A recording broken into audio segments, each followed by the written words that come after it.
Tumawag ka ng pulis bago pa sila bumalik.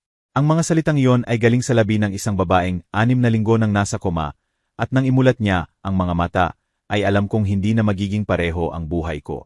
Ako si Gemma Aquino, 59 taong gulang, at nagsimula ang kwentong ito isang umaga ng Nobyembre 2024 nang tumunog ang doorbell ng bahay ko, ang anak kong si Maricel na may dalang maleta at luha sa mga mata.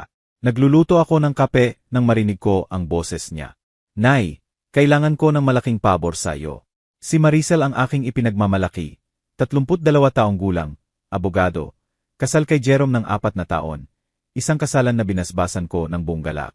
Si Jerome ay arkitekto, edukado, mabuting pamilya.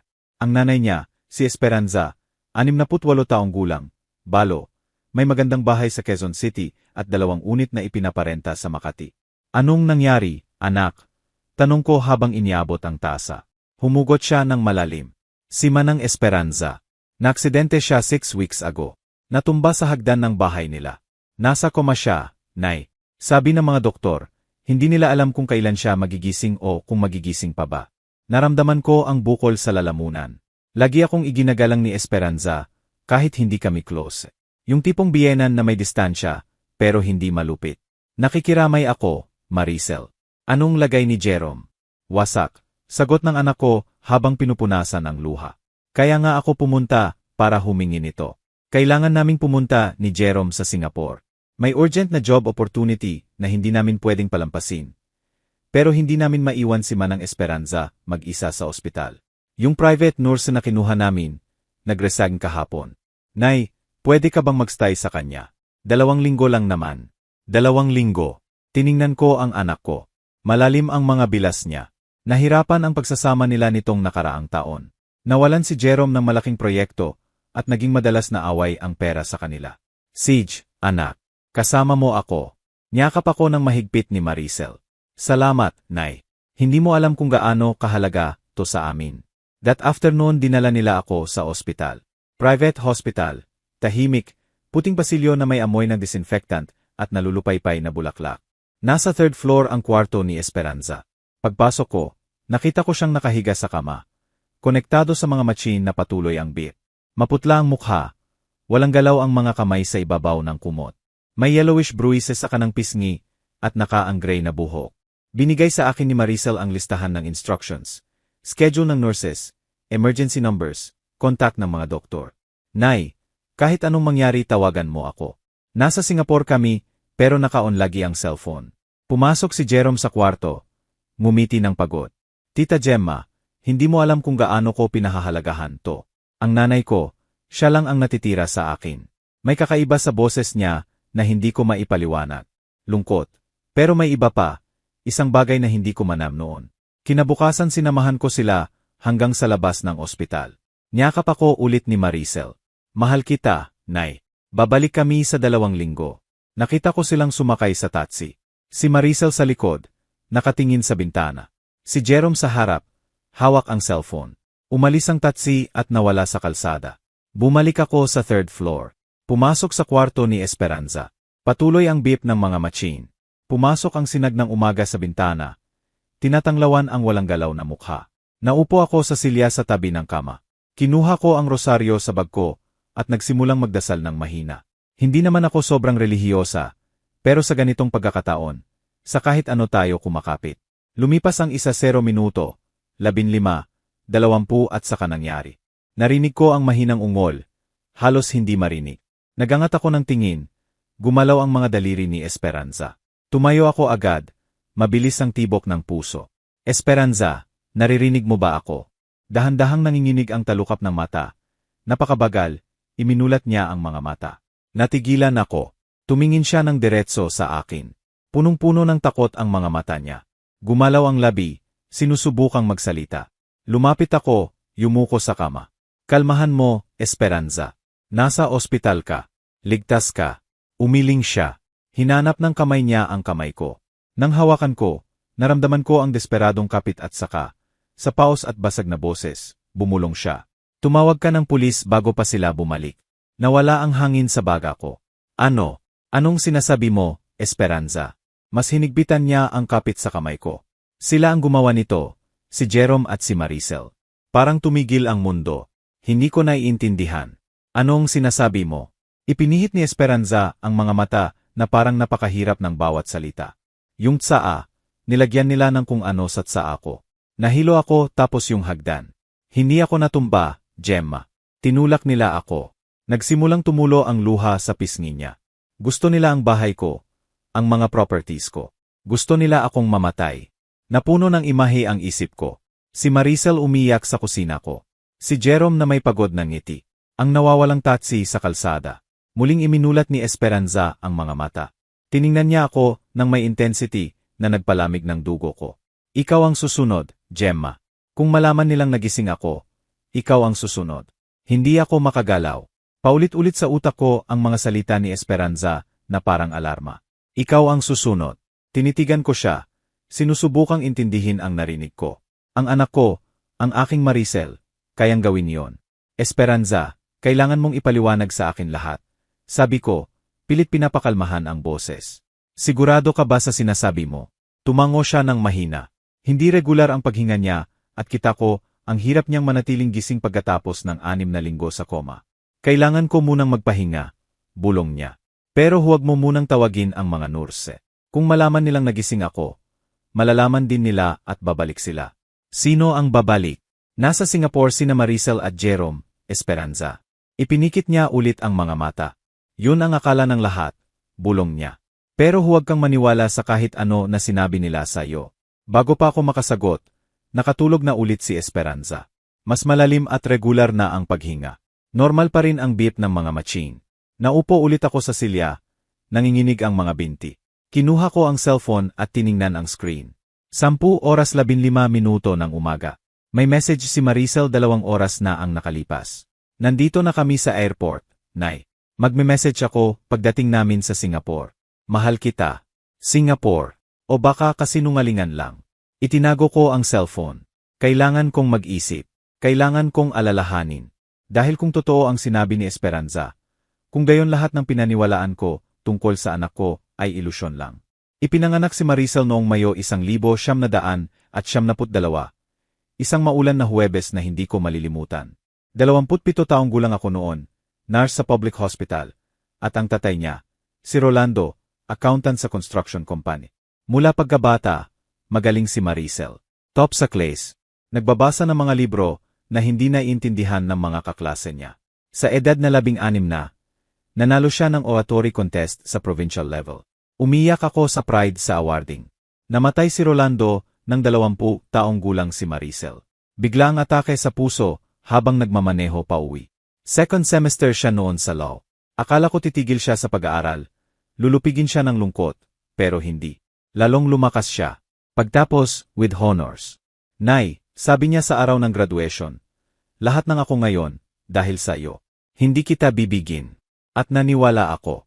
Nakilala niya si Jerome noong 2019 sa isang seminar tungkol sa urban planning at real estate law. 30 taong gulang siya. Bagong lisensyadong arkitekto. Mabait ang ngiti, maganda ang asal. Nang ipakilala niya sa akin, alam kong mahal niya ito. Nay, iba siya, matalino, masipag, masaya ako kapag kasama siya. Tinanggap ko ng walang pag-alinlangan. Galing si Jerome sa magandang pamilya. Inhinyero civil ang tatay na yumao na. Ang nanay, si Esperanza, eleganteng babae, hindi gaanong nagsasalita pero iginagalang. Kasal noong Marso 2021, maliit na garden ceremony. Simpleng damit na marfil si Maricel. Umiyak si Jerome habang binibigkas ang vows. Nakaupo si Esperanza sa unang row, may balot na sutla sa balikat, kalmado ang ekspresyon. Pagkatapos ng kasal, bumisita kami sa bahay ni Esperanza sa Quezon City. Matandang bahay na 2 palapag. May courtyard na puno ng paso ng geranium at bougainvillea. Umaingit ang hagdan na kahoy. Sa dingding, mga lumang larawan ng pamilya ni Jerome. Ang tatay niya noong bata pa, ang lola, ang lolo na may unipormeng militar. Mahigit 100 taong gulang na tong bahay. Paliwanag ni Esperanza habang iniabot ang kape sa tasa ng porcelain. Nakuha ko to sa biyenan ko, at bago sa kanya, sa nanay nito. Balang araw, kay Jerome na to. Yun lang ang may iwan ko sa kanya. Naalala ko ang naisip ko noon. Buti na lang ang anak ko. Mayaman sa history ang pamilya. Maganda ang unang 2 taon ng pagsasama nila. Nagbukas si Maricel ng maliit na law office. May mga proyekto si Jerome kahit hindi regular. Hindi sila mayaman, pero hindi rin kulang. Pero noong 2023, nagbago ang lahat. Nawalan si Jerome ng malaking proyekto, condominium tower sa BGC. Nag-bankrupt ang developer bago magsimula. Nawalan siya ng buwan ng sweldo. Nagsimulang mag-away. Naririnig ko kapag bumibisita ako. Mataas na boses sa loob ng kwarto. Tahimik na hapunan. Isang araw, dumating si Maricel sa bahay ko. Namumula ang mata. Nay, desperate na si Jerome. Sabi niya hindi siya tinutulungan ng nanay niya. May 2 kondo sa Makati, pero hindi man lang nagpapautang. Baka may dahilan si Manang Esperanza. Anak. Dahilan. 80,000 pesos ang kita niya sa renta, bawat buwan tapos nakatira lang siya mag-isa sa malaking bahay na yon. Bakit hindi niya kami tulungan? Pamilya naman kami. Unang beses kong nakita ang galit sa mata ng anak ko. Noong Abril 2024, lalong lumala. Walang trabaho si Jerome. Isinara ni Maricel ang law office dahil kulang ang kliyente. Lumipat sila sa mas maliit na kondo para makatipid. At noong Setyembre 2024, nangyari ang aksidente ni Esperanza. Tumawag si Maricel na umiiyak. Nay, natumba si Manang Esperanza sa hagdan. Nasa koma siya. Hindi alam ng doktor kung magigising pa. Pumunta ako sa ospital agad. Walang malay si Esperanza. Malakas ang impact sa ulo. Nakaupo si Jerome sa tabi niya. Walang ekspresyon. Aksidente lang, tita, sabi niya. Wala ako sa bahay. Pag-uwi ko, nasa baba na siya ng hagdan. Umiyak ng todo si Maricel. Paano kung hindi na siya magising, Nay? Niyakap ko silang dalawa. Noon, nakita ko lang ang pamilyang nasaktan ng trahedya. Ngayon, nakaupo sa silyang iyon sa ospital. Nakatingin sa natutulog na Esperanza. Tinatanong ko sa sarili ko kung kailan ko nawala ang pagkakakita sa katotohanan. Minsan sobra ang tiwala natin sa mga hindi dapat pagkatiwalaan. Ikaw rin ba? Nabigo sa minahal mo. Ikwento mo sa comments. Gusto kitang mabasa. Muling nagmulat ng mata si Esperanza. Tumingin siya sa akin ng may pagmamadali. Gemma, kailangan mong maghanap ng isang bagay. Ano yon? Sa bahay ko, sa drawer ng bedside table ko, may asul na notebook. Doon nakasulat lahat. Mga petsa, pangalan, mga usapan na narinig ko, lahat ng pinlano nila. Esperanza, kung pupunta ako sa bahay mo at malaman nila, kailangan mong gawin bago pa sila bumalik mula sa Singapore. Kung talagang bumalik sila, kung talagang umalis sila. Basag ang boses niya. Gemma, ako'y tanga. Narinig ko silang nag-uusap. 3 buwan na ang nakalipas. Nasa kwarto ako at sila sa sala. Akala nila natutulog ako. Pero narinig ko lahat. Narinig ko kung paano nila pinlano na kunin ang mga ari-arian ko. Na kailangan akong mamatay agad dahil may utang silang hindi mabayaran. Muling tumulo ang luha. At hindi ako gumawa ng kahit ano dahil anak ko siya at manugang ko. Dahil akala ko baka mali ang narinig ko. Bakit? Dahil ayaw kong maniwala na ang sarili kong anak ay gustong patayin ako. Hinawakan ko ang kamay niya. Esperanza, tutulungan kita. Pangako ko yan. Tumango siya at muling ipinikit ang mga mata. Mag-ingat ka, Gemma. Kung malaman nilang nagising ako, hindi ko alam kung ano pa ang kaya nilang gawin. Lumabas ako ng ospital bandang 2:00, 2 ng hapon. Ang sikat ng araw ng Nobyembre sa Metro Manila ay ginto. Para mas payapa ang lahat kaysa sa totoo. Pero hindi ako payapa. Naglakad ako hanggang sa bus stop. Ang mga salita ni Esperanza, nakaukit sa isip. Sa drawer ng bedside table, asul na notebook. Kailangan kong magdesisyon. Pwede kong balewalain lahat. Pwede kong isipin na naguguluhan lang siya dahil sa koma. Pwede kong hintayin si Maricel na bumalik at tanungin ng direkta. O kaya hanapin ang notebook na yon. Sumakay ako ng bus patungong Quezon City. 40 minuto ang biyahe.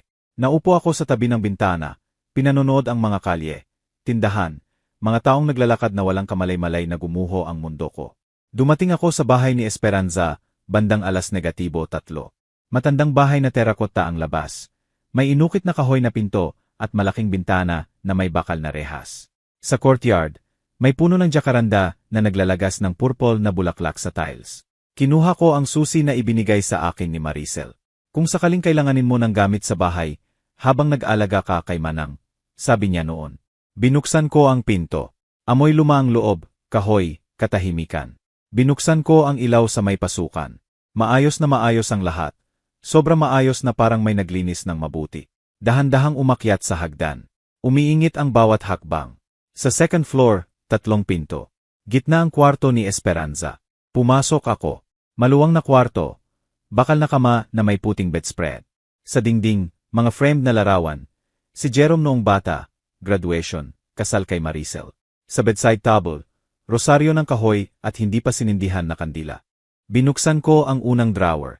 Mga nakatupi na panyo, bote ng lotion na amoy pabango, sobre ng lumang resibo. Wala. Pangalawang drawer, walang laman. Bumilis ang tibok ng puso ko. Paano kung nakuha na nila ang notebook? Paano kung nahanap na nila bago ang aksidente? Sa pangatlong drawer, naroon ito. Asul na hardcover notebook. Gastusin ang mga sulok. Kinuha ko ng nanginginig ang kamay at binuksan. Maliit. Maingat na sulat kamay ni Esperanza. Unang pahina, Agosto 15, 2024. Binasa ko. Narinig ko ngayon ang hindi ko dapat marinig. Nasa sala sina Jerome at Maricel. Bumaba ako para kumuha ng tubig. Tumigil ako sa hagdan dahil narinig ko ang galit na boses ni Jerome. Hindi na tayo pwede magpatuloy ng ganito, Maricel. May 500,000 pesos tayong utang. Banta ng bangko na ipa-foreclose ang kondo natin. May 2 kondo ang nanay mo sa Makati. Bakit hindi niya ipamana ng buhay? Sinabi ko na sa kanya. At sinabi niyang hindi. Para raw sustento niya yon. Sustento. Mag-isa siyang nakatira sa malaking bahay na yon. Ano pa bang kailangan niya? Tahimik. Tapos narinig ko si Maricel. Mas mababa, mas malamig. Jerome, kung hindi tayo tutulungan ng nanay mo, baka kailangan nating isipin ang ibang paraan. Anong paraan? 68 na siya. Hindi naman siya panghabang buhay. Parang nawala ang hangin sa akin. Natigilan ako sa hagdan, hindi makagalaw. Maricel, ano bang sinasabi mo? Sinasabi ko na kung may mangyari sa kanya, maninira ka ng lahat. Bahay, kondo, renta. Makakaahon tayo sa gulo na to. Ayaw ko nang makinig pa. Bumalik ako sa kwarto ng tahimik at umiyak. Isinara ko ang notebook. Nanginginig ang kamay ko. Nagpatuloy ako sa pagbasa. Agosto 20, 2024. Dumating si Maricel. May dala na ensaymada at cap.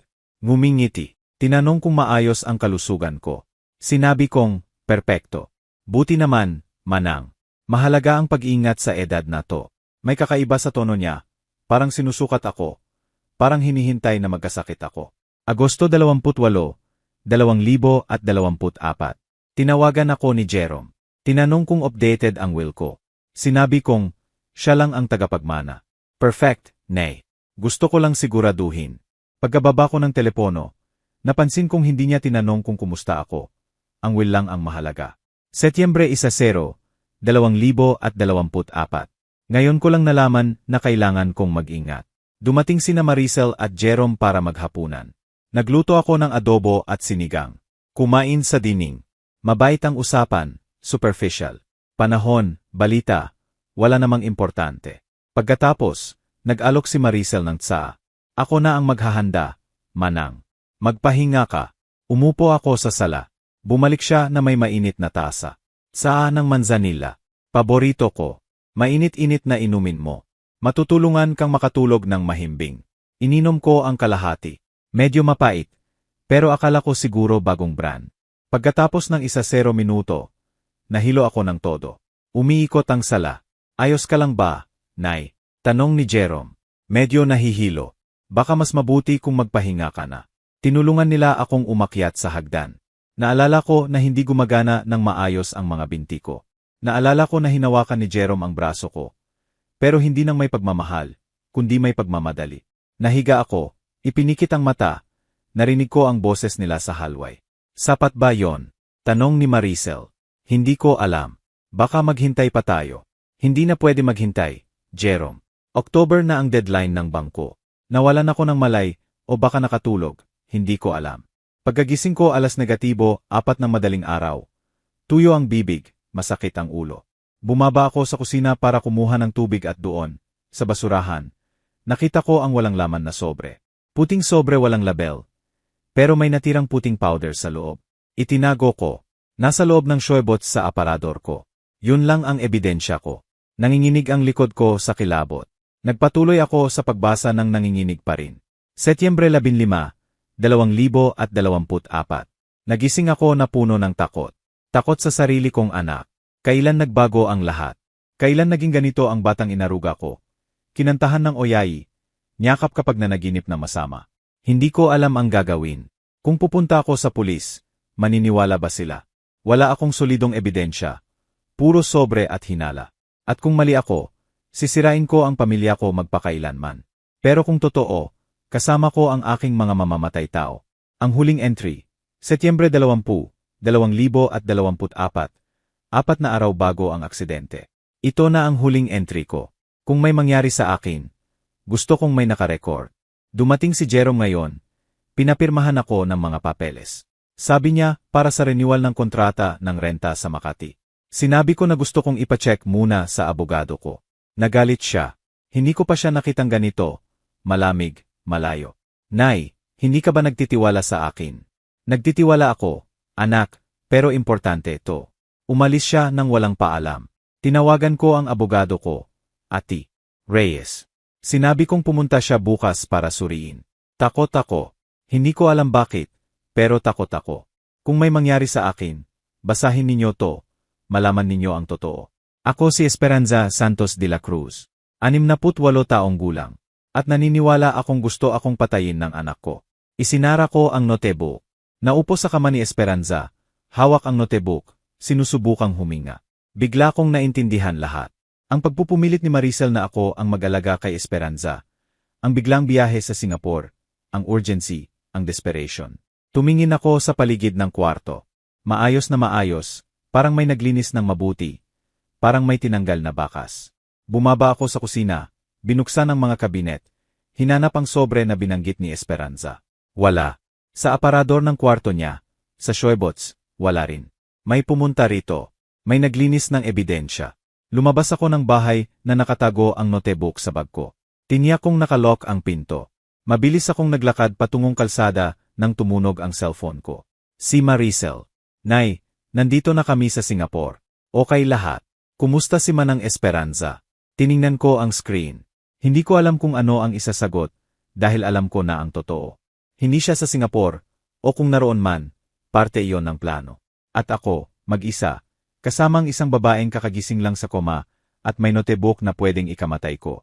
Hindi ko sinagot ang message. Tumayo ako sa sulok ng bahay ni Esperanza. Hawak ang cellphone. Sinusubukang kontrolin ang panginginig. Nay, nandito na kami sa Singapore. Okay lahat. Kumusta si Manang Esperanza? Naiimagine ko siya sa kabilang linya. Baka nakaupo sa cafe sa airport, o sa hotel, o wala saan. Baka nandito pa rin sa Maynila, naghihintay ng balita. Huminga ako ng malalim at nagtype. Okay lang, anak. Pareho pa rin si Manang. Magpahinga ka.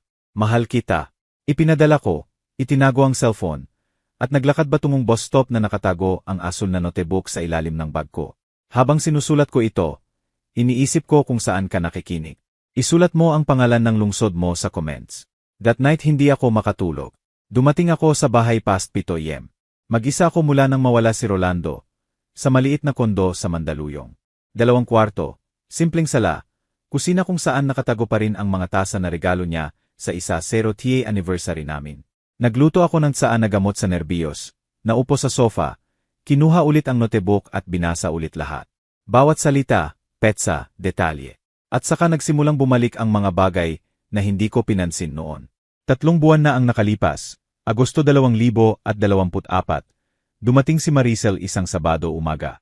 Malalim ang airbags, hindi mapakali ang kamay. Nay, kailangan nating mag-usap. Anong problema, anak? Naglagay siya ng kape at naupo sa harap ko. Mahirap na talaga kami ni Jerome. May utang kami, sobrang dami. Magkano? 500,000 pesos. Parang nawalan ako ng hangin. Malaking halaga. Paano kayo umabot sa ganyan? Nag-invest si Jerome sa isang proyekto na hindi natuloy. Nag-utang kami para makaligtas, ngayon pinipilit na ng bangko. Kung hindi mabayaran sa 2 buwan, maaring ma-foreclose ang kondo. Niyakap ko siya. Anak, gusto ko sanang tulungan kayo, pero alam mo naman ang pensyon ko. Halos hindi na nga sapat. Tumango siya. Alam ko, Nay, hindi naman ako humihingi ng pera. Kailangan ko lang mailabas.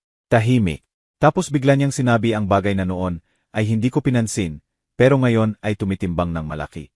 Si Manang Esperanza, pwede tayong tulungan. May 2 kondo siya sa Makati na 80,000 ang renta monthly. Pero nang humingi si Jerome ng tulong, tumanggi siya. Baka may dahilan siya, Maricel. Dahilan. Matigas ang boses niya. Ano bang dahilan ang meron ang 68 anyos na babae para mag-ipon ng pera na hindi naman niya magagamit? Para saan? Para dalhin sa libingan. Nagulat ako sa tono niya. Lagi siyang magalang kay Esperanza. Pero noon may galit sa mata niya. Pait, sama ng loob. Anak, huwag kang magsalita ng ganyan. May karapatan si Manang sa pera niya. Alam ko, Nay, sabi niya habang ibinaba ang tingin. Pasensya. Sobrang stress lang talaga. Nagbago ang usapan. Nag-usap kami ng ibang bagay, pero pag alis niya, may kakaibang hapdi sa dibdib ko. Ngayon, nakaupo sa sala ko hawak ang asul na notebook. Naiintindihan ko na ang hapding yon. Yun ang unang bitak, ang unang senyales. Kinabukasan bumalik ako sa ospital. Alas negatibo, 8 ng umaga. Pumasok ako sa kwarto ni Esperanza ng dahan-dahan. Isinara ang pinto. Gising na siya. Nahanap mo ba? Bulong niya. Tumango ako. Kinuha ko ang notebook mula sa bag at ipinakita. Binasa ko lahat, Esperanza. At naniniwala ako sa'yo. Ipinikit niya ang mga mata na parang nabawasan ang bigat sa balikat. Salamat, Gemma. Salamat sa paniniwala mo. Naupo ako sa tabi ng kama. Esperanza, ikwento mo sa akin lahat mula simula. Ano ang nangyari sa araw ng aksidente? Humugot siya ng malalim. Setyembre 24, Martes. Dumating sina Jerome at Maricel para maghapunan. Nagluto ako ng sinigang at lechon kawali. Kumain sa dining. Normal ang lahat. Nag-usap tungkol sa trabaho, renta, walang importante. Huminto siya. Pagkatapos maghapunan, nag-alok si Maricel ng tsaa, katulad noong Agosto. Sabi niya manzanilla, para makarelats. Nagdalawang isip ako, pero ayaw kong magmukhang paranoid. Ayaw kong isipin nilang hindi ako nagtitiwala. Ininom mo ba? Tumango siya. Kalahati lang. Pagkatapos ng 10 minuto, nahilo ako, nalito. Tumayo ako para pumunta sa banyo. Pero hindi gumagana ng maayos ang mga binti ko. Tuloy niya, basag ang boses. Tinulungan ako ni Jerome patungong hagdan. Akala ko tutulungan niya akong umakyat. Pero pagdating sa unang baitang, naramdaman ko ang mga kamay niya sa likod ko. Tapos tinulak niya ako. Tumulo ang luha. Nahulog ako. Hindi ko na alam kung ilang baitang. Naalala ko ang sakit sa ulo, ang dugo, at ang boses ni Maricel, malamig, kalkulado, na nagsasabing, tapos na. Walang salita ako. Pagkatapos noon, nagdilim lahat. Nagising ako rito 2 araw na ang nakalipas. Pero hindi ako nagsalita dahil takot ako. Takot na bumalik sila para tapusin ang hindi nila natapos. Hinawakan ko ang kamay niya. Esperanza, kailangan nating tumawag ng pulis ngayon. Umiling siya. Hindi pa. Kailangan ko pa ng ebidensya. Hindi sapat ang notebook. Salita ko lang laban sa kanila. At 6 na linggo akong nasa koma. Pwede nilang sabihing nalilito ako. Distorted ang memorya ko. At yung sobre, yung powder na nakita mo sa basura, wala na. Hinanap ko nang isinulat ko ang huling entry. May nag-alis nito. Naramdaman ko ang kawalan ng magawa. Kaya ano ang gagawin natin? Tiningnan niya ako ng may determinasyon. Kailangan mong magpanggap na normal pa rin. Sabihin kay Maricel na nasa koma pa rin ako. Huwag mong banggitin na nagising ako. Kung akala nilang matagumpay ang plano nila, magiging kampante sila, at saka tayo kikilos. Esperanza, mapanganib yan. Kung malaman nilang nagising ka. Kaya nga kailangan ko ng tulong mo, Gemma. Ikaw lang ang mapagkakatiwalaan ko. Dahan-dahang tumango ako. Sige, gagawin ko ang gusto mo. Pero pangako mo sa akin na mag-iingat tayo. Pangako ko. That afternoon, nag-video call si Maricel. Lumitaw sila ni Jerome sa screen. Mukhang nasa hotel, kita ang kama sa likod, beige na kortina, bintana na may view ng building. Nay, kumusta ka? Kumusta lahat? Nilunok ko ang laway. Mabuti, anak. Si Manang Esperanza, pareho pa rin. Sabi ng nurse, stable pero walang pagbabago. Nakita ko ang mabilis na tinginan nila ni Jerome. Halos hindi halata, pero nakita ko. Kumusta ang pagkain mo, Nay? Nakakapahinga ka ba? Tanong ni Maricel. Anak, huwag kayong mag-alala sa akin. Miss kita. Miss din kita, Nay. Mahal ka namin. Mahal din kayo. Sinungalingan ko sila. Pagkababa ng tawag, naramdaman ko ang pagsusuka. Gabing yon bumalik ako sa bahay ni Esperanza. Kailangan kong maghanap ng karagdagang ebidensya. Kahit ano. Umakyat sa second floor. Pumasok sa kwarto ni Jerome. Yung kwarto na ginagamit niya kapag natutulog sa bahay ng nanay niya. May single bed, maliit na desk, aparador. Binuksan ko ang aparador, sinuri ang mga drawer ng desk, at sa pinakailalim ng huling drawer, nakita ko ito, isang Manila envelope. Sa loob, mga legal na dokumento. Binasa ko ng nanginginig. Power of attorney na may petsang Setyembre 15, 2024. Binibigyan si Jerome ng buong kapangyarihan sa lahat ng ari-arian ni Esperanza.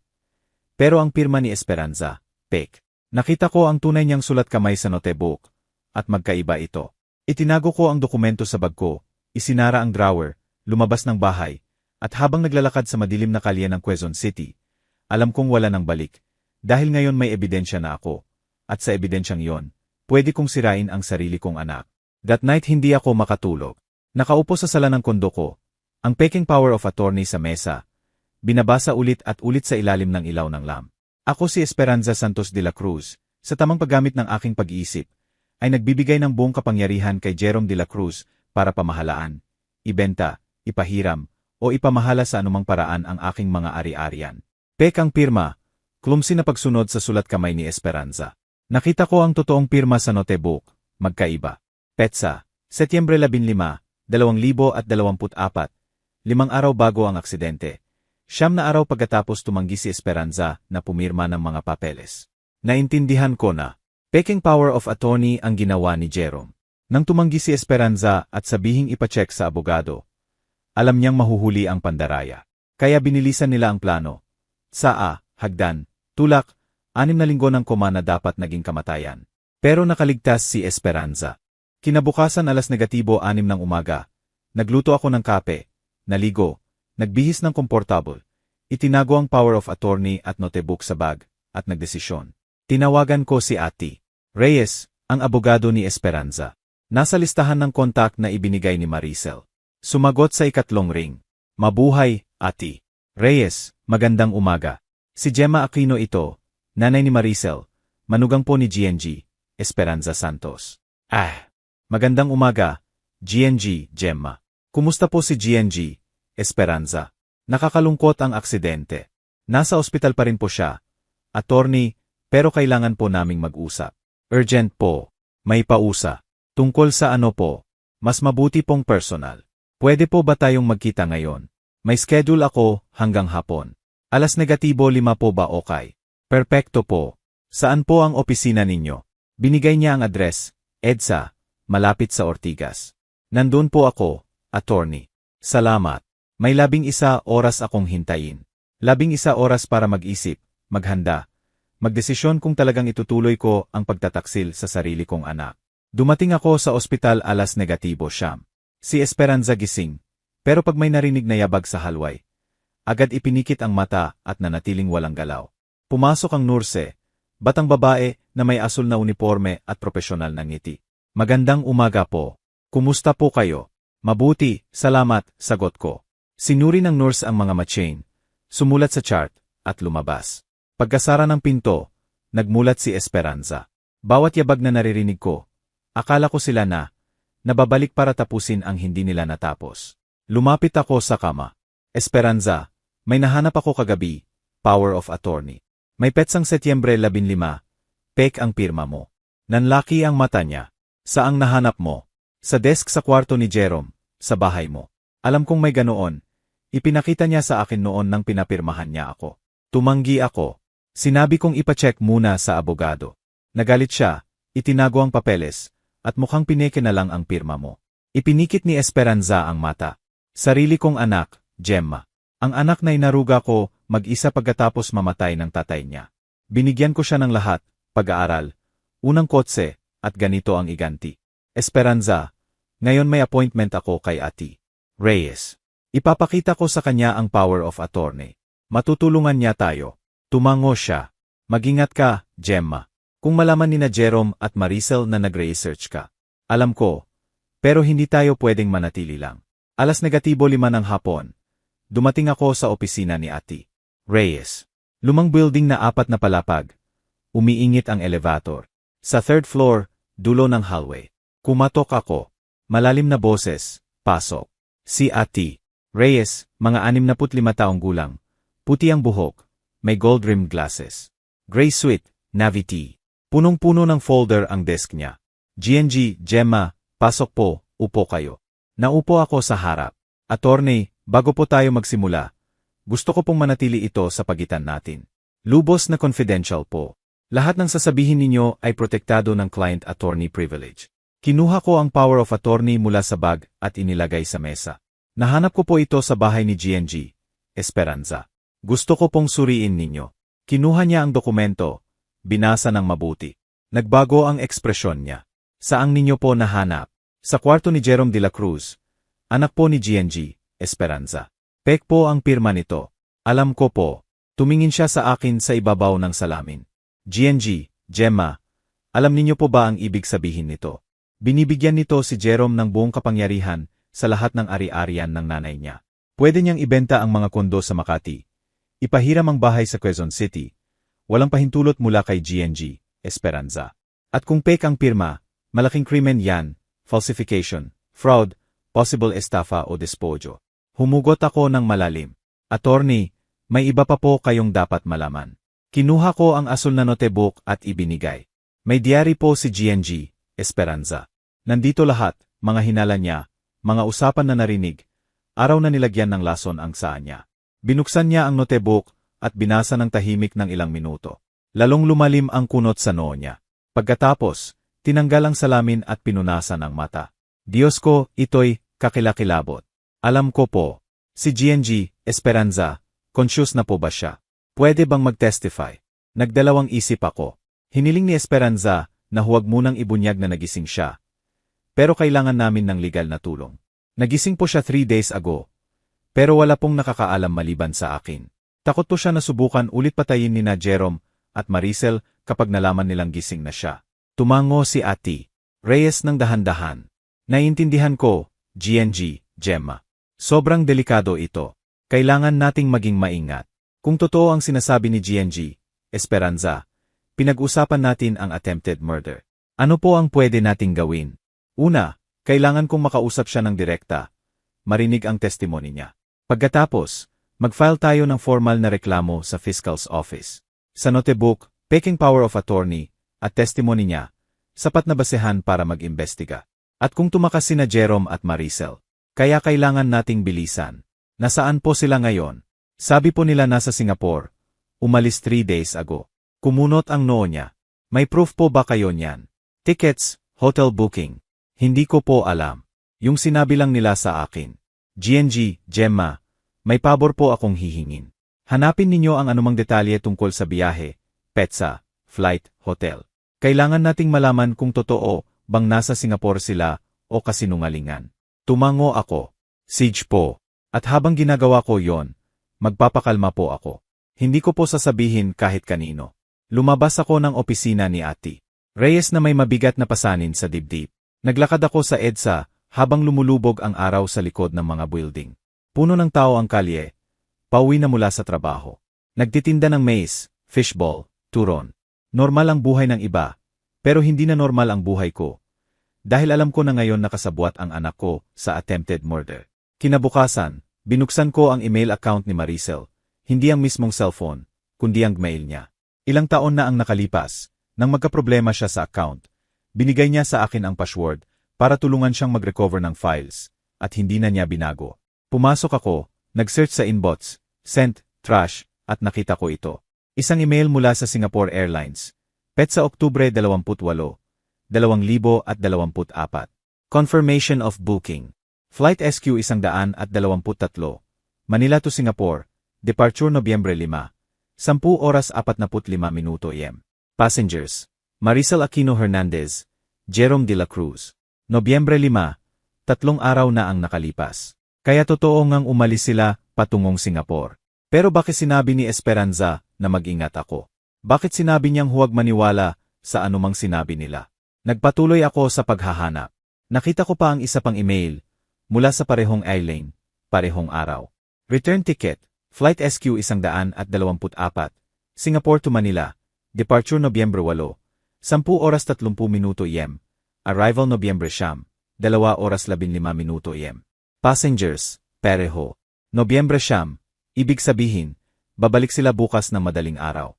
Hindi 2 linggo, kundi 3 araw lang ang stay. Bakit sila nagsinungaling tungkol sa tagal ng biyahe? Bigla kong naintindihan. Hindi para sa trabaho ang biyahe. Kortada yon, para makapagsabi silang nasa Singapore sila kapag nangyari ang aksidente o kapag namatay si Esperanza. Pero hindi namatay si Esperanza. Nagising siya. At ngayon, babalik sila. Natigilan ako sa harap ng screen ng laptop. Arrival, Nobyembre 9, 2:15 AM. Bukas ng madaling araw. Tiningnan ko ang oasan. Alas negatibo, 11 ng gabi ng Nobyembre 7. Wala na akong 30 oras. Isinara ko ang laptop, naglakad-lakad sa sala. Sinusubukang mag-isip ng malinaw.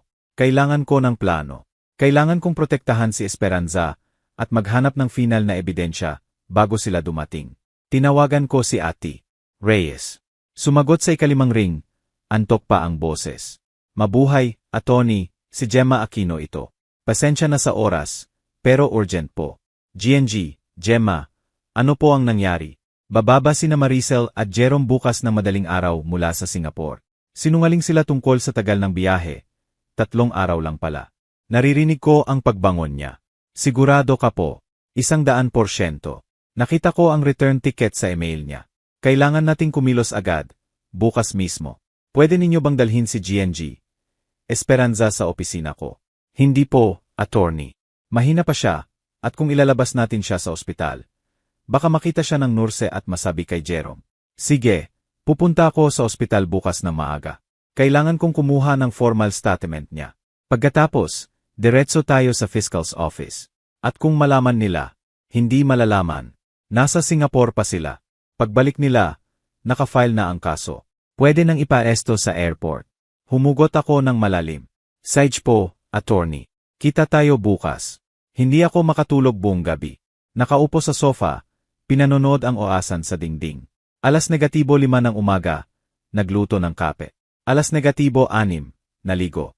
Alas negatibo 7, lumabas patungong ospital.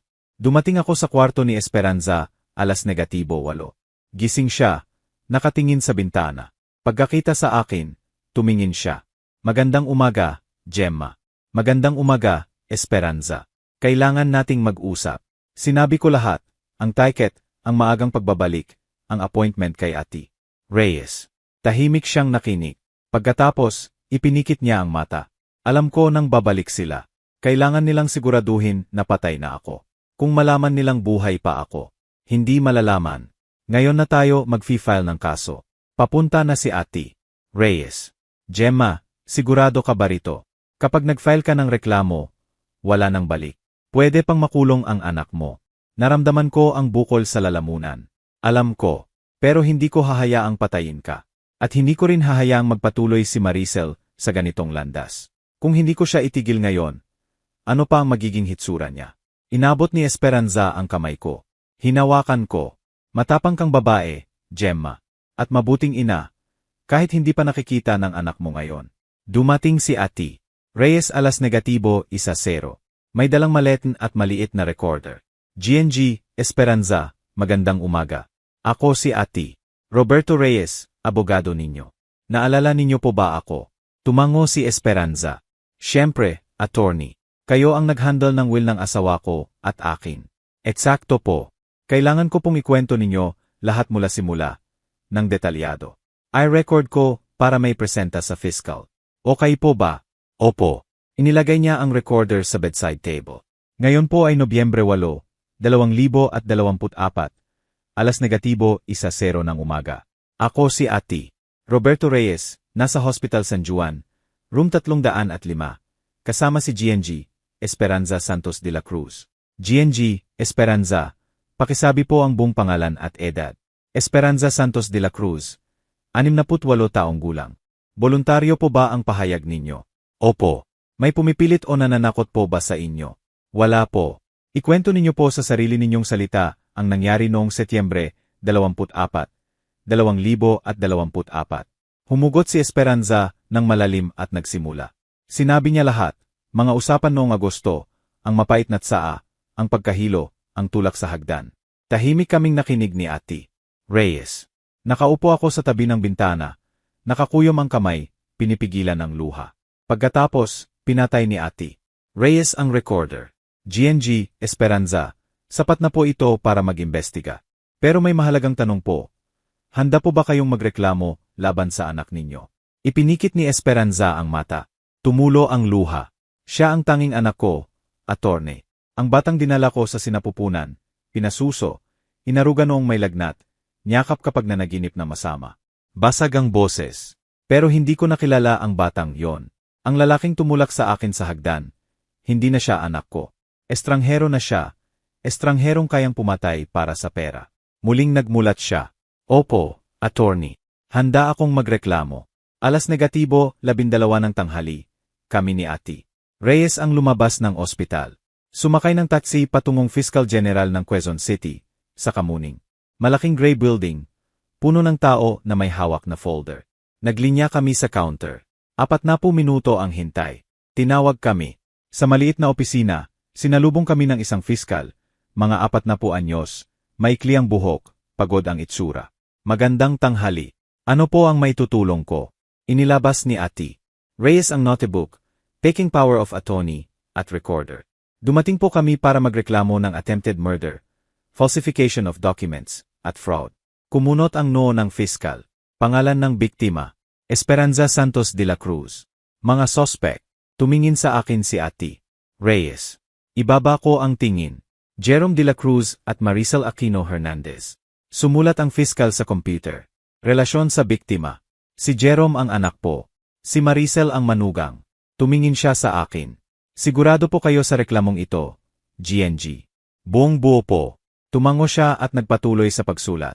Sa susunod na 2 oras, iniharap ni Ati Reyes ang lahat, notebook, recording, peking dokumento, email ng ticket. Nakinig ang fiskal sa buong recording. Binasa ang notebook. Sinuri ang power of attorney. Grabe ito, sabi niya sa wakas. Sisimulan ko agad ang investigasyon. Nasaan po ang mga suspek ngayon? Sa Singapore po, pero babalik bukas na madaling araw. Alas negatibo 2, 15 sa NAI. Tumango ang fiskal. Magre-request ako ng warrant of arrest. Kung aprubahan ng judge, pwede natin silang hulihin paglanding. Gaano katagal po ang approval? Tanong ni Ati Reyes. Depende. Kung sapat ang ebidensya, posibleng 24 oras. Pero walang garantiya. Lumabas kami ng fiskal alas negatibo, 3 ng hapon. Sinamahan ako ni Ati Reyes hanggang sa MRT station. GNG, Gemma, nagawa na natin ang parte natin.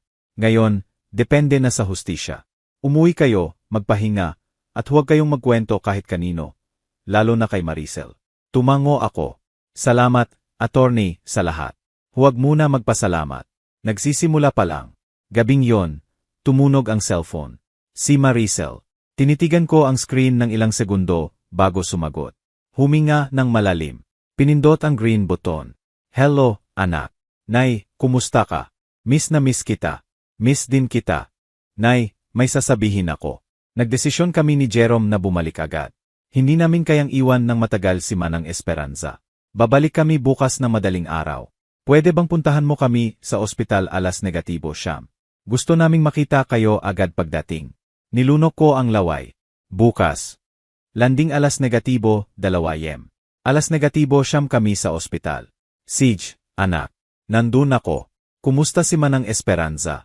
May pagbabago ba? Ipinikit ko ang mata. Wala pa rin, anak. Pareho pa rin. Ay, nay. Sana pagdating namin, makausap natin ang doktor. Tingnan kung ano ang options. Options. Tinamaan ako ng salita na parang sampal. Anak, kakausapin natin ang doktor. Mahal kita. Mahal din kita, nay. Kita bukas. Ibinaaba ko ang tawag. Nakaupo sa sofa, hawak ang cellphone, pinanonood itong magdar. Sinabi sa akin ng anak ko na mahal niya ako. At sinungalingan ko siya. Sinungalingan ko para protektahan siya, si Esperanza, at ang sarili ko. Pero may presyo ang kasinungalingan, at bukas, babayaran na iyon. Hindi ako makatulog. Nakaupo sa sala, pinanonood ang oasan. Alas negatibo 2 ng umaga, landing na sila. Alas negatibo 3, kukuha na ng bagahe. Alas negatibo 4, nasa kondo na sila. At ako, nakaupo pa rin, nakayakap sa sarili, nagdadasal. Nagdadasal para kay Esperanza, para sa anak ko, para sa lakas na harapin ang darating. Alas negatibo 6 ng umaga, tumunog ang cellphone. Si Ate Reyes. GNG Gemma, magandang umaga.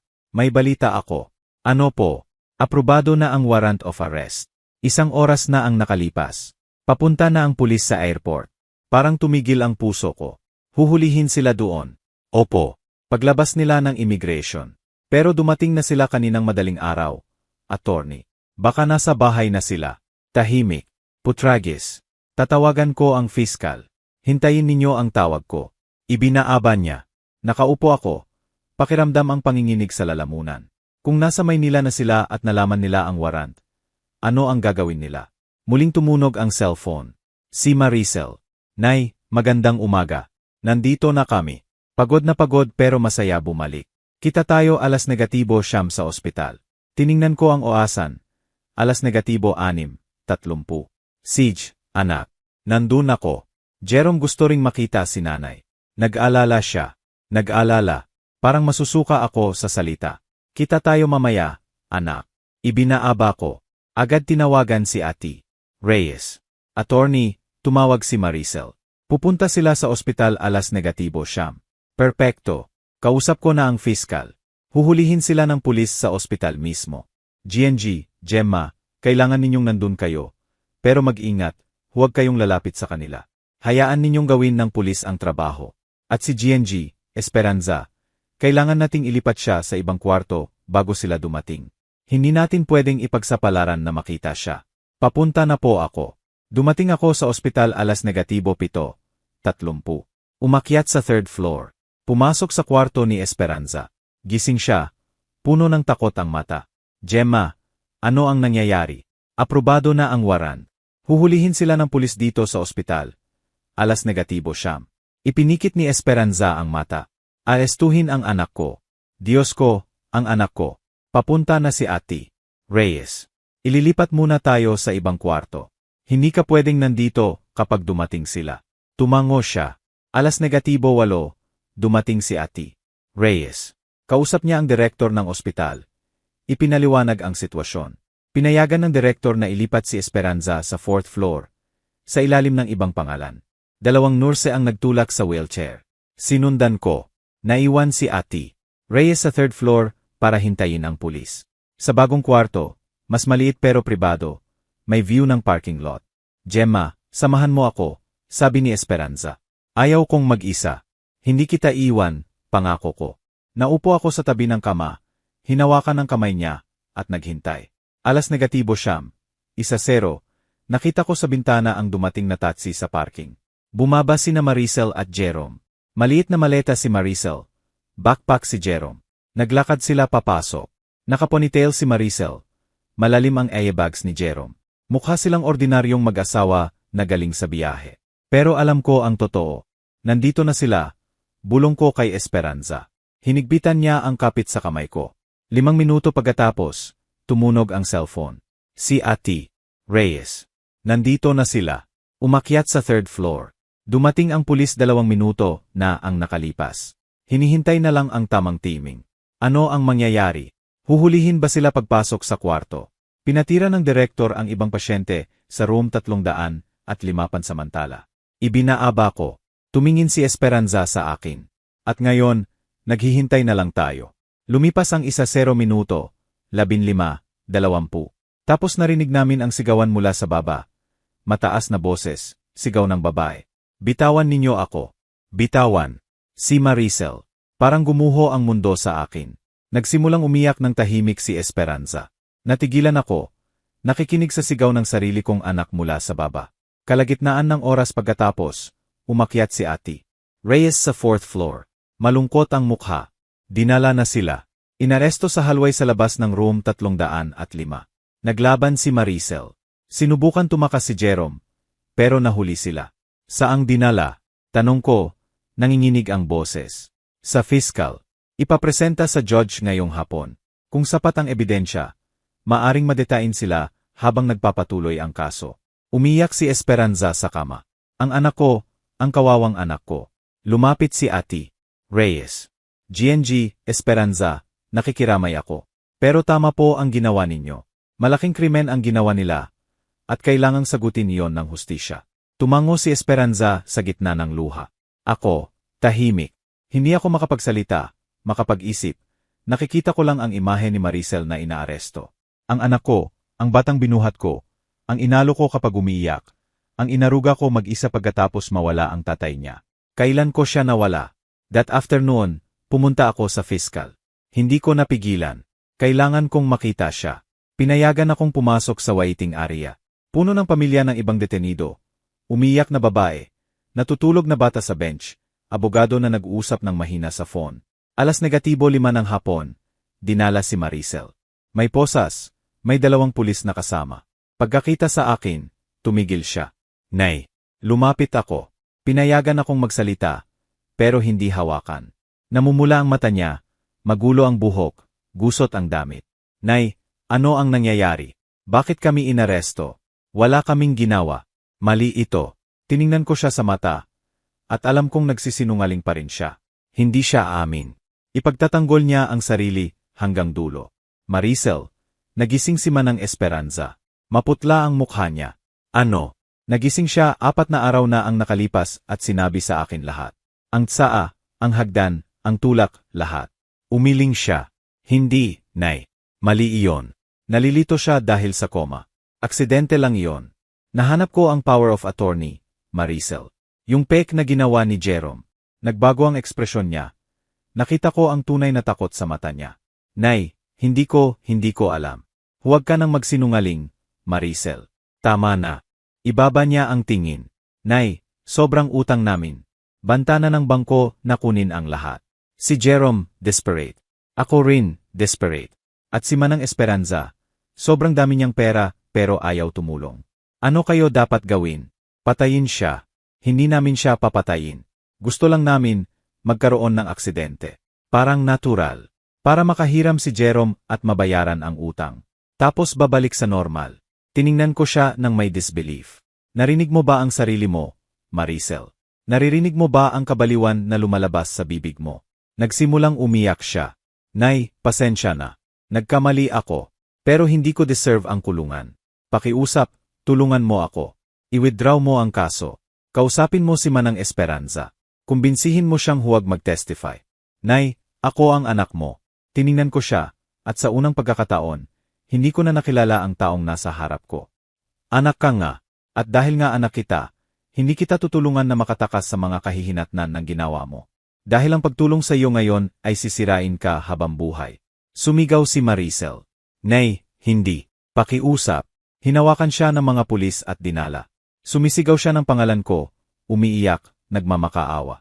Nakatayo ako sa malamig na halway ng fiskal. Pinanonood silang maglakad papalayo. At naramdaman kong may nabiyak sa loob ko, para magpakailanman. Hanggang ngayon, tinatanong ko pa rin ang sarili ko kung tama ba ang ginawa ko. At ikaw, ano ang gagawin mo kung ikaw ang nasa lugar ko? Gabing yon, bumalik ako sa ospital. Umakyat sa 4th floor, pumasok sa kwarto ni Esperanza. Natutulog siya. Naupo ako sa tabi ng kama at sa unang pagkakataon sa maraming araw, umiyak ako. Umiiyak para sa anak ko. Umiiyak para kay Esperanza. Umiiyak para sa nawasak na pamilya. Umiiyak para sa hinaharap na hindi na mangyayari. Sinabi sa akin ni Ate Reyes na maaring tumagal ang trial ng maraming buwan. Si Maricel at Jerome, nahaharap sa malalang kaso, attempted murder at falsification. Maaring makulong sila ng maraming taon. Noong Nobyembre 15, nailabas na si Esperanza mula sa ospital, 8 linggo pagkatapos ng aksidente. Nagulat ang mga doktor sa recovery niya. Milagro daw na nagising siya pagkatapos ng matagal na koma. Pero alam ko, hindi milagro.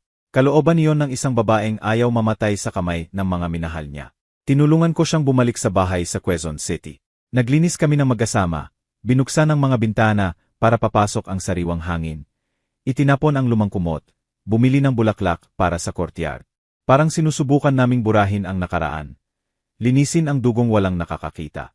Isang hapon, habang nagkakape sa kusina, sinabi sa akin ni Esperanza, Gemma, gusto kong malaman mo, wala akong galit kay Maricel. Nagulat ako. Paano mo nasabi iyon? Dahil ang galit ay sisirain lang ako. Nagkamali si Maricel, pero naimpluwensyahan siya ni Jerome. Siya ang nagplano ng lahat. Siya ang nagkumbinsi sa kanya. Umiling ako. Esperanza, matanda na si Maricel. Sarili niyang desisyon iyon. Hindi mo pwedeng sisihin lang si Jerome. Alam ko. Pero alam ko rin kung ano ang ibig sabihin ng magmahal ng sobra na nawawala ka sa sarili mo. Mahal ko rin ang tatay ni Jerome ng ganito. At halos mawala ang pagkatao ko. Tumikim siya ng kape. Nawala ang landas ni Maricel, Gemma. Pero pwede pa siyang bumalik, kung pagbayaran niya ang nagawa, kung harapin ang kahihinatnan, kung matuto. At ikaw, patatawarin mo siya. Tumingin siya sa labas, sa courtyard na nalulupaypay ang mga bulaklak sa lamig ng Nobyembre. Hindi ko pa alam kung kaya ko siyang patawarin ngayon. Pero balang araw, siguro, ang pagpapatawad ay hindi para sa kanya, para sa akin. Para makapagpatuloy ako ng walang bigat sa dibdib. Nakaukit sa akin ang mga salita niya. Dahil ako rin, may dala akong bigat. Ang bigat ng pagreklamo sa sarili kong anak. Ang bigat ng pag-alam na nasa selda siya. Ang bigat ng pagdududa tuwing gabi kung tama ba ang ginawa ko. Bumisita ako kay Maricel isang beses lang. Isang beses lang. Noong Nobyembre 20. Nagpaalam ako sa correction facility kung saan siya nakakulong. Nagpa-check, dumaan sa metal detector. Dinala sa visiting room na may plastic table at uncomfortable chairs. Naghintay ako 20 minuto. Dinala siya. Pumasok si Maricel na may bantay. Maiksi na ang buhok, pinutol ng pumasok. Beige uniform. Malalim ang eyebags, payat. Pagkakita sa akin, namula ang mata. Naupo sa harap ko. Hindi kami pinayagang maghawakan. Usapan lang. Nay, kumusta ka, anak? Ngumiti siya ng mapait. Walang saya. Ano pa bang hitsura ko, Nay? Nasa kulungan ako. Natutulog sa bunk bed kasama ang 5 pang babae. Kumakain ng walang lasa. Naliligo ng malamig na tubig. At buong oras, iniisip ko kung paano ako napunta rito. Nandito ka dahil sa mga desisyon mo, Maricel. Ibaba niya ang tingin. Alam ko. Totoo bang alam mo? Tumango siya. Opo, Nay. Alam ko. At kinamumuhian ko ang sarili ko dahil dito. Kinamumuhian ko ang ginawa ko. Kinamumuhian ko ang sinubukan kong gawin. Kinamumuhian ko ang pagkabigo ko sa inyo. Tumulo ang luha sa mesa. Pero sabay-sabay, galit din ako sa inyo. Kayo ang nagreklamo. Kayo ang nagpabili sa akin dito. Ako ang anak ninyo, Nay. Hindi ba dapat protektahan ng mga ina ang mga anak? Tinamaan ako sa dibdib. Hindi ko ikinulong ikaw, Maricel. Ang mga ginawa mo ang naglagay sa iyo rito. Pero ako ang nagreklamo. Ako ang naniniwala kay Manang Esperanza kaysa sa iyo. Dahil proteksyon ay hindi pagtatakip. Proteksyon ay hindi pagpayag na makagawa ka ng krimen at makalusot. Sa pagkakataong ito, ang pagprotekta sa iyo ay ang pagpigil sa iyo bago pahuli ang lahat. Bago mo mapatay ang isang tao. Pinunasan niya ang luha. Kung hindi nagising si Manang Esperanza, kasuhan ka ng murder, hindi attempted, totoong murder. Naiintindihan mo ba ang pagkakaiba? Walang sagot. Mahal kita, Maricel. Mahal kita magpakailanman. Anak kita. Pero hindi ko maaprubahan ang ginawa mo. At hindi kita mailalabas diyan. Kailangan mong harapin ang kahihinatnan. Kailangan mong tapusin ang sentensya. At paglabas mo, kung magdedesisyon kang ayusin ang buhay mo, nandyan ako para tulungan ka. Pero hindi bago iyon. Umiyak si Maricel. Hindi ko alam kung mapapatawad kita, Nay. Alam ko, anak. At okay lang iyon. Baka balang araw, baka hindi. Pero ginawa ko ang kailangan kong gawin bilang ina, bilang babae, bilang tao. Tumayo ako. Mag-ingat ka, Maricel. At mag-isip-isip. Mag-isip kung sino ang gusto mong maging paglabas mo diyan. Lumabas ako ng visiting room nang hindi lumilingon. Pagdating sa kotse, umiyak ako ng 1 oras. Dumating ang Disyembre na may bigla ang lamig. Puno ng Christmas lights ang Metro Manila. Nagtitinda ng puto bumbong, bibingka, at salabat. Naghahanda ng Noche Buena ang mga pamilya. Pero wala akong ganang magdiwang. Inimbita ako ni Esperanza sa Noche Buena sa bahay niya. Nagdalawang isip ako. Christmas kasama ang babaeng sinubukang patayin ng anak ko at manugang, kakaiba. Pero pumayag ako. Kami lang dalawa, mag-isa sa gitna ng lungsod na puno ng tao.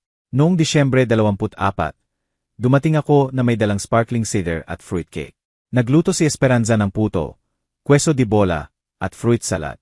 Puting tablecloth, pulang napkin. Kumain kami ng tahimik, komportableng katahimikan. Hindi kailangan punuin ng salita ang bawat sandali. Pagkatapos ng hapunan, naupo kami sa sala. May maliit na belen sa sulok, mga porcelain na figure na kumikinang sa ilaw ng kandila. Gemma, pwede ba akong magsabi ng isang bagay? Tanong ni Esperanza. Siyempre. Salamat. Salamat sa pagligtas sa buhay ko. Salamat sa paniniwala mo. Salamat sa katapangan ng hindi ko kaya. Huwag kang magpasalamat, Esperanza. Kailangan ko. Dahil inilagay mo sa panganib ang relasyon mo sa anak mo para gawin ang tama. Hindi madali iyon. Kailangan ng tunay na tapang. Pinunasan ko ang luha. Hindi ako matapang, Esperanza.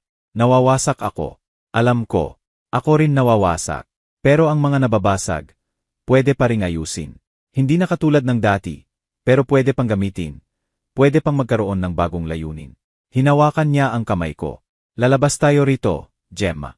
Hindi ko alam kung gaano katagal, pero lalabas tayo. Tumango ako. At sina Jerome at Maricel. Tumingin siya sa Belen, sa maliit na sanggol Jesus sa sabsaban. Lalabas din sila. Pero kailangan muna nilang dumaan sa sariling disyerto, sa sariling dilim. At hindi natin pwedeng lakaran iyon para sa kanila. Sa tingin mo, magiging pamilya pa ba tayo ulit balang araw? Hindi ko alam. Baka hindi na katulad ng dati. Pero baka maging ibang klase, mas tapat, mas totoo. That night, pag-uwi ko sa kondo, may sulat sa ilalim ng pinto. Galing kay Maricel. Binuksan ko nang nanginginig ang kamay. Nay, 6 na linggo na mula nang maaresto kami. 6 na linggo na maraming oras para mag-isip. Noong una, galit na galit ako sa inyo. Akala ko itinaksil ninyo ako. Pinili ninyo si Manang Esperanza kaysa sa akin. Pero noong nakaraang linggo, may dumating na psychologist sa facility para magbigay ng talk tungkol sa responsibility. Kung gaano kadali sisihin ang iba kaysa tanggapin ang sariling pagkakamali. At habang nakikinig ako, napagtanto ko, hindi ninyo ako itinaksil. Ako ang nagtaksil sa sarili ko. Tinaksil ko ang mga values na itinuro ninyo. Tinaksil ko ang taong pwede kong maging. Hindi ko pa rin alam kung mapapatawad kita. Pero nagsisimula na akong maintindihan kung bakit ginawa mo iyon. Mahal kita, Nay. Kahit galit ako, kahit nalilito, kahit hindi ko alam kung ano ang mangyayari sa atin. Mahal kita, Maricel. Itinupi ko ang sulat. Itinago sa drawer ng bedside table, kasama ang mga lumang larawan ni Maricel noong bata. At sa unang pagkakataon sa maraming linggo, naramdaman ko ang isang bagay na parang pag-asa. Maliit na liwanag, marupok, pero sapat para magpatuloy. Dumating ang bagong taon nang walang ingay, walang selebrasyon. Kami ni Esperanza ang nagpasa nito magkasama. Nagkakape sa kusina niya. Pinanonood ang mga kapitbahay na nagpapaputok ng paputok. Sa alas negatibo 12, nagtoast kami ng seder. Sa mas magandang taon, sabi ni Esperanza. Sa mas magandang taon, ulit ko. Pero pareho naming alam na mas maganda ay hindi nangangahulugang madali. Nagsimula ang trial noong Enero 2025. Unang hearing, Enero 14 na. Dumating kami ni Esperanza sa korte, alas negatibo 9 ng umaga. Lumang building, makitid na halway, puno ng tao. Sinalubong kami ni Ati Reyes sa entrance. Mga ginang, magandang umaga. Initial hearing ngayon. Maririnig ng judge ang mga charges at arguments na magkabilang panig. Hindi pa kayo magte-testify, presence lang po. Pumasok kami sa maliit na sala. Kahoy na upuan, estrado para sa judge. Sa isang gilid, mesa ng mga abogado. Sa kabilang, metal cage. Dinala sina Jerome at Maricel. Unang beses ko silang makita magkasama mula nang maaresto. Si Jerome, tumanda, may uban na, maputla at payat. Si Maricel, maiksi pa rin ang buhok, parehong beige uniform. Hindi sila tumingin sa amin. Pumasok ang judge. Tumayo kami. 2 oras ang hearing. Iniharap ng prosecutor ang charges. Ang abogado ni Jerome, sinabi na circumstantial lang ang ebidensya. Maaring distorted ang memorya ni Esperanza dahil sa coma. Ang abogado ni Maricel, sinabi na na-manipulate siya ni Jerome. Victim ng psychological pressure. Minimal ang involvement niya. Pagkatapos, itinakda ng judge ang susunod na hearing. Pebrero 12, 6 na linggo pagkatapos. Lumabas kami ng tahimik. Maputla si Esperanza, nanginginig. Hindi ko matanggap na hindi pa rin inaamin ni Jerome. Pagkatapos ng lahat ng ebidensya, pagkatapos ng testimony ko, hindi pa rin niya inaamin. Yun na lang ang natitira sa kanya, Esperanza. Kung umamin siya, matagal siyang makukulong. Pero totoo yon, Esperanza. Mahalaga ang katotohanan para sa atin. Ang mga sumunod na linggo, halo ng routine at sakit. Nagtatrabaho pa rin ako part-time bilang nurse sa pribadong clinic. Si Esperanza, nagsimulang magpa-therapy para iproseso ang trauma. Nagsimulang magsulat din siya, bumili ng bagong notebook, sinusulat ang mga iniisip, takot, pag-asa. Therapeutic ito, sabi niya isang hapon. Tinutulungan akong mailabas ang lahat ng daladala ko. Isang gabi, habang nagdi-dinner sa kondo ko, tinanong niya ako, Gemma, naisip mo na ba kung ano ang gagawin mo pagkatapos ng trial? Sa buhay mo, sa future mo, magpapatuloy ka ba sa kondong ito? Sa trabaho sa clinic, nag-isip ako, hindi ko pa naiisip ng lampas sa trial. Parang nakapause ang buhay ko. Pareho tayo, sabi niya. Pero hindi natin pwedeng hayaang ganito magpakailanman. Hindi natin pwedeng hayaang tukuyin ng ginawa ni na Jerome at Maricel ang natitira nating buhay. Tama siya. Pero hindi ko alam kung paano magsimula ng bagong buhay kapag naroroon pa rin ang sakit ng nakaraan. Sa ikalawang hearing, Pebrero 12, kailangang mag-testify si Esperanza. Umakyat siya sa witness stand nang nanginginig ang kamay. Ginabayan siya ni Ati Reyes ng malinaw na tanong. GNG, Esperanza, maipaliwanag ninyo sa sarili ninyong salita ang nangyari noong Setyembre 24, 2024. Humugot siya ng malalim at sinabi lahat. Saa, pagkahilo, hagdan, tulak. Nang banggitin ang tulak, basag ang boses. Naramdaman ko ang mga kamay ng anak ko sa likod ko. Tapos tinulak niya ako. Tumayo ang abogado ni Jerome. Objection, Your Honor. Ang testigo ay nasa koma ng 6 na linggo. Maaring distorted ang memorya niya. Tiningnan ng judge ang abogado. Objection overruled. Ang testigo ay nagsasabi ng naalala niya. Ang jury ang magdedesisyon kung credible yon. Sa cross-examination, tinanong ng abogado ni Jerome. Totoo po bang tumanggi kayong magpautang kay Jerome nang humingi siya? Opo. At totoo pong may malaking utang siya? Opo. Hindi po ba posible na sobrang stress niya? Na naapektuhan ang pag-iisip niya dahil sa problema sa pera?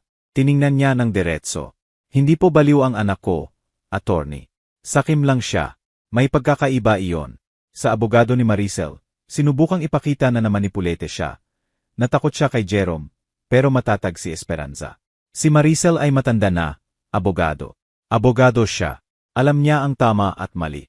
Sarili niyang desisyon iyon. Noong Marso, may balitang ibinigay ni Ati Reyes. Nagdesisyon si Jerome na makipag-plea bargain sa fiscal. Amin siya kapalit ng mas mababang sentensya. Ano ang ibig sabihin? Tanong ni Esperanza. Kung umamin siya, maaring mabawasan sa 12 taon imbes na 20. At kung magbigay siya ng detalye tungkol sa plano, maaring mas mababa pa. Si Maricel, hiwalay pa rin ang negosasyon. Ang abogado niya, sinasabing mas mababa ang sentensya niya dahil accomplice lang, hindi ang mastermind. Ipinikit ni Esperanza ang mata. 12 taon, 20 taon, pareho lang. Nawala na sa akin ang anak ko noong araw na nagdesisyon siyang patayin ako. Noong Abril, umamin na si Jerome sa closed-door hearing. Inamin niyang siya ang naglano ng aksidente. Nagpeke ng power of attorney. Nagkumbinsi kay Maricel na sumama. Ang sentensya, Abril 20, 2025. Jerome, 14 na taon sa kulungan. Maricel, 8 taon sa kulungan. Nang marinig ko ang sentensya, halo ng ginhawa at lungkot. Ginhawa dahil may hustisya. Lungkot dahil ang anak ko ay magugutom sa kulungan ng 8 taon. Paglabas niya, 40 anyos na siya. Ako, 67. Kaya pa ba naming ayusin ang relasyon pagkatapos noon? Hindi ko alam. Pero ang hustisya ay hindi lang galing sa korte. Galing din sa buhay mismo. Noong Mayo, sinabi ni Ati Reyes na nasikir na ang mga kondo ni Esperanza sa Makati. Walang makakagalaw doon. Nagdesisyon si Esperanza na i-donate ang renta sa NG na tumutulong sa mga babaeng biktima ng domestic violence. Ayaw ko na ng perang iyon, sabi niya. Halos ikamatay ko iyan. Mas mabuti nang makatulong sa iba. Nagbenta rin siya ng bahay sa Quezon City. Sobrang sakit ang mga alaala. Bumili siya ng maliit na kondo sa Malete. 2 kwarto, malaking bintana sa sala, maliwanag na kusina. May view ng park na puno ng akasya. Dito ako magsisimula ulit, sabi niya nang pirmahan ang kontrata. Walang multo, walang takot, ako lang. Tinulungan ko siyang lumipat. Pininturahan namin ang dingding ng puti, bumili ng bagong sofa, nagbitin ng painting ng payapang tanawin. Isang hapon, habang nagkakape sa bagong sala niya, sinabi niya sa akin ang isang bagay na hindi ko malilimutan. Alam mo bang ironic, Gemma? Gusto ni Jerome ang pera ko, ang mga kondo ko, ang mana ko. At ngayon na siya ang magmamana. Hindi na niya may enjoy dahil nasa kulungan siya. Huminto siya. Lagi talagang naniningil ang buhay. Minsan natatagalan. Minsan akala natin nanalo ang masama. Pero sa huli, naniningil talaga. Tama siya. Dahil isang araw noong Hunyo, tumawag ang correction facility ni Maricel. GNG, Gemma, may insidente po ang anak ninyo. Hindi naman malala, pero gusto po niyang makausap kayo. Kinabukasan pumunta ako. Nadala si Maricel sa infirmary. May benda sa braso, pasa sa pisngi. Ano ang nangyari? Tanong ko. Nag-away kami ng cellmate dahil sa sabon. Mga ganun na lang ngayon ang buhay ko. Nay, away para sa sabon, para sa pila sa kantin, para sa lilim sa courtyard. Ngumiti siya ng mapait. Naupo ako sa tabi ng kama. Kumusta ka talaga, Maricel? Hindi agad sumagot. Tinitigan ang kisam. Hindi ako okay, Nay. Mag-isa ako. Hindi na ako kinausap ni Jerome. Sabi niya lahat daw kasalanan ko. Kung hindi ako nagpumilit na kailangan natin ng pera, hindi sana siya gumawa nito. At ikaw, ano ang iniisip mo? Iniisip ko na pareho kaming may sala. Pero mas madali akong sisihin. Pinunasan niya ang luha. Nay, tama kayo. Dapat iba ang hinintay naming paraan para sa utang. Dapat humingi kami ng tulong. Dapat naging tapat kami. Pero pinili ko ang madaling daan. At ngayon, binabayaran ko ang presyo. Hinawakan ko ang kamay niya. May oras ka pa, Maricel. 8 taon, marami yon, pero pagkakataon din. Pagkakataon para mag-isip, magbago, maging ang taong gusto mong maging. Tumango siya. Magpapatuloy ka bang bumisita? Anak, magpapatuloy ako. Kahit minsan magalit ako sa iyo. Kahit magalit ka sa akin. Tahimik kami. Katahimikan na hindi na masakit gaya noon. 14 na buwan na mula ng umaga ng Nobyembre, 2024 na magmulat si Esperanza at bumulong. Tumawag ka ng pulis bago pa sila bumalik. 14 na buwan na nagbago ang buhay ko magpakailanman. Ngayon, Enero 2026, nakaupo ako sa bagong kondo ni Esperanza. Nagkakape habang lumulubog ang araw sa bintana. Makikita namin ang park. Naglalaro ang mga bata sa swing. Naglalakad ang magkasintahan. Nagpapatuloy ang buhay, at kami rin. Si Esperanza, 69 na noong nakaraang buwan. Nagdaos kami ng maliit na birthday. Kami lang dalawa, si Ati Reyes at asawa, at 2 kaibigan mula sa therapy group niya. Nagblow kami ng kandila sa 3-milk cake. Nagtoast ng white wine, tumawa. Kakaiba, maganda, at kakaiba, dahil 1 taon na ang nakalipas. Nasa ospital siya nakikipaglaban para mabuhay, at ngayon, narito siya, kasama ang mga nagmamahal sa kanya, nagdiriwang ng 1 pang taon. Alam mo ba ang hiniling ko nang mag-blow ng kandila? Tanong niya nang kami na lang dalawa. Ano? Humingi ako ng kapayapaan. Hindi happiness. Hindi hustisya. Kapayapaan lang. Para sa akin, kay Jerome, kay Maricel, sa atin lahat. Pinunasan ko ang luha. Magandang hiling iyan. Sa edad na ito, Gemma, ang kapayapaan lang ang may saysay. Dumating at aalis ang saya. Matutupad o hindi ang hustisya. Pero ang kapayapaan, kailangan nating buuin iyon mula sa loob natin. Bumisita ako kay Maricel tuwing 2 linggo. Hindi madali. Bawat pagbisita, masakit. Nakikita ko siya roon, naka-beige uniform, sa malamig na sala kasama ang ibang babaeng nagkamali rin. Pero pumupunta ako, dahil ina niya ako, at kahit lahat, mahal ko pa rin siya. Noong Disyembre, sinabi niya sa akin na nagsimula siyang magtrabaho sa library ng facility. Nag-ayos ng libro, tinutulungan ang ibang preso na makahanap ng babasahin, nagbabasa tuwing gabi. Marami akong binabasa, Nay. Nobela, essays, biographies. Parang natutuklasan ko ulit ang parte ng sarili ko na nakalimutan ko. Ano ang binabasa mo ngayon? Isang libro tungkol sa mga babaeng nagbago ng buhay pagkatapos bumagsak. Nakaka-inspire at masakit. Dahil nakikita ko ang sarili ko sa ilang kwento. Tinanong ko kung nakita niya si Jerome. Hindi na. Nag-request siya na ilipat sa ibang kulungan. Ayaw na raw niya akong makita. Ako raw ang may sala sa lahat. At ikaw, sinisisi mo ba siya? Nag-isip siya. Noon, akala ko manipulahin niya lang ako. Ako lang ang biktima. Pero ang totoo, Nay, pareho kaming may sala. Siya ang naglano, ako ang pumayag, at pareho kaming gumawa. Ang pinakamahirap tanggapin, na hindi ako biktima, kundi kasabwat. At kailangan kong mabuhay kasama niyon. Nagulat ako sa katapatan niya. Sa loob ng maraming buwan, sinisi niya si Jerome, sinisi ang sitwasyon, sinisi ang desperation. Pero ngayon, tinatanggap na niya ang katotohanan. Nay, sa tingin mo ba mapapatawad ako ni Manang Esperanza balang araw? Hindi ko alam, anak. Depende yon sa kanya, at sa iyo rin. Sa taong magiging ikaw paglabas mo diyan. May 6 na taon at kalahati pa ako para maging mas mabuting tao. Sana sapat iyon. Sapat kung ikaw ang magdedesisyon. Kami ni Esperanza, lalong naging close. Nagdi-dinner kami 2 o 3 beses sa isang linggo. Nanonood ng scene. Naglalakad sa park. Nag-uusap tungkol sa lahat at wala. Isang araw, habang naglalakad sa ilalim ng akasya, sinabi niya, Gemma, may gusto kong gawin at kailangan ko ng opinyon mo. Sabihin mo, gusto kong magsulat ng libro tungkol sa nangyari sa akin. Kung paano ako nakaligtas, kung paano ako nakahanap ng lakas para ireklamo ang sarili kong anak. Huminto ako. Libro. Sa tingin ko, makakatulong ito sa ibang babae, sa mga inaabuso ng pamilya, sa mga takot magreklamo, sa mga feeling mag-isa. Esperanza, maganda iyon. Pero masakit ding balikan lahat. Alam ko, pero kailangan. Kung ang sakit ko ay makakapigil sa sakit ng iba, sulit na. Sinabi ko sa kanya na tapang iyon at susuportahan ko siya sa anumang kailanganin. Nagsimula siyang magsulat noong Pebrero. Tuwing hapon, naupo sa desk niya na may tasa ng tsaa at notebook. Nagsusulat ng 2 oras. Minsan binabasa niya sa akin ang mga piraso, kwento ng pagkabata niya, alaala sa asawa, mga kwento ni Jerome noong bata pa. Gusto ko malaman ng tao na hindi laging ganito si Jerome, sabi niya. May panahon na mabait siya, mapagmahal, inosente. Mas nakakalungkot at mas tao kapag ganito. Noong Marso, may sulat si Esperanza, galing kay Jerome. Binuksan niya ng nanginginig, binasa ng tahimik. Pagkatapos, ibinigay sa akin. Nay, hindi ko alam kung mababasa mo ito.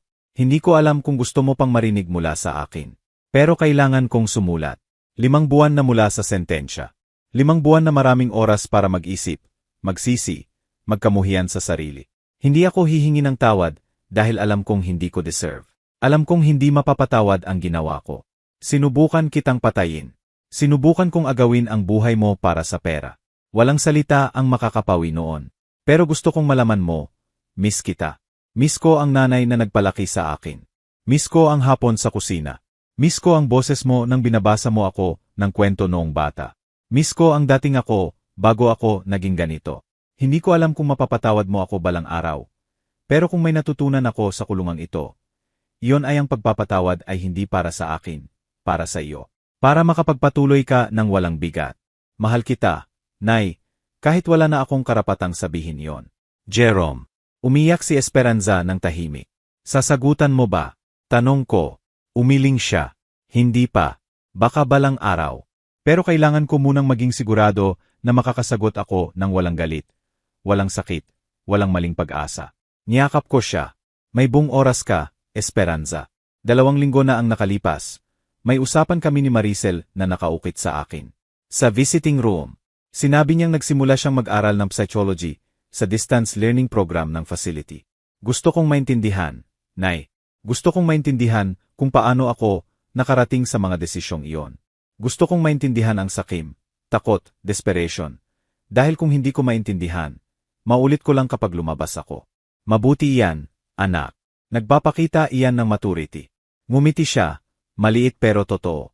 Nay, may gusto akong sabihin at gusto kong pakinggan mo hanggang matapos. Nakikinig ako. Salamat. Salamat sa hindi mo ako pinaligtas. Salamat sa ginawa mo ang tama kahit masakit. Salamat sa pagmamahal mo ng sapat para hayaan akong harapin ang kahihinatnan ng ginawa ko. Basag ang boses. Dahil kung pinaligtas mo ako, kung tinakpan mo ako, kung inilabas mo ako rito, hindi ako matututo, hindi ako magbabago, magiging mas masama pa ako. At alam mo iyon. Kaya ginawa mo ang ginawa mo. Tumulo ang luha. Mahal din kita, Nay. At balang araw, paglabas ko rito, ipapakita ko sa iyo na sulit ang sakripisyo mo. Hinawakan ko ang kamay niya. At sa sandaling iyon, alam kong hindi nawawala ang anak ko. Natatagpuan niya ang sarili. Ngayon, nakaupo sa maliwanag na kondo na ito. Nagkakape kasama si Esperanza. Iniisip ko ang lahat ng pinagdaanan namin. Iniisip ko ang umagang iyon ng Nobyembre, ang mga salita ni Esperanza, ang asul na notebook, ang peking power of attorney, ang trial, ang mga luha, galit, takot. At iniisip ko ang napanalunan namin. Hindi perpektong hustisya, dahil hindi kailanman perpekto ang hustisya. Hindi kumpletong pagaling, dahil hindi ganap na gumagaling ang malalim na sugat. Pero napanalunan natin ang mas mahalaga, karunungan. Ang karunungang alam na ang paggawa ng tama ay hindi laging masarap. Ang karunungang ang pagmamahal ay hindi nangangahulugang pagtatakip sa kahihinatnan. Ang karunungang ang pagpapatawad ay mahabang daan at hindi dapat madaliin. Ang karunungang mas malakas tayo kaysa sa inaakala natin. Salamat sa pakikinig hanggang dulo. Kung naantig ang kwentong ito sa puso mo, mag-subscribe ka at i-on ang notification para marinig ang iba pang kwento ng mga babaeng ginawang karunungan ang sakit. Araw-araw, isang babae, isang aral sa buhay. I-share mo ang kwentong ito sa taong mahal mo. Minsan, ang isang kwento lang ang magpapabago ng buong araw. Pagpalain ka ng Diyos, at hanggang sa muli.